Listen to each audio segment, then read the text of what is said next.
भंडारा गोंदियात आम्हीच मोठ्या मताधिक्यानं निवडून येऊ अशा शब्दात भंडारा गोंदिया लोकसभेचे महायुतीचे उमेदवार सुनील मेंढेंनी आपल्या विजयाचा दावा केलाय। निश्चितपणे मुळातच आम्ही विजयाकडेच वाटचाल करतोय।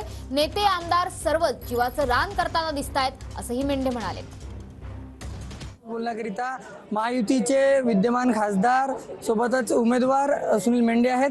काय सांगाल सुनील भाऊ, इतक्या मोठ्या सभा भंडारा जिल्ह्यात पार पडल्या राष्ट्रीय नेत्यांच्या, काय बदल तुम्हाला वाटतो सभांच्या नंतर? निश्चितपणे मुळातही आम्ही विजयाकडे वाटचाल करत होतो।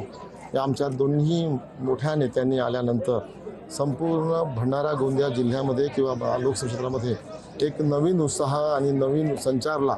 त्यामुळे अजून आमचे जी काही विजय होता तो अजून मोठा होईल असं मला निश्चितपणे वाटतं। आणि गेल्या 17 दिवसापासून लोकांचा जो उत्साह आणि सर्व आमच्या युतीतल्या महायुतीतल्या सर्व नेते आमदार भोंडेकर साहेब माझ्या 10-12 दिवसापासून जीवाचं रान करतात आहे। या सगळ्यांचा निर्णय जेव्हा होईल आपण बघाल की मोठ्या मताधिक्याने आम्ही सीट निवडून येऊ। रुपेश सपाटे, TVNN मराठी, भंडारा।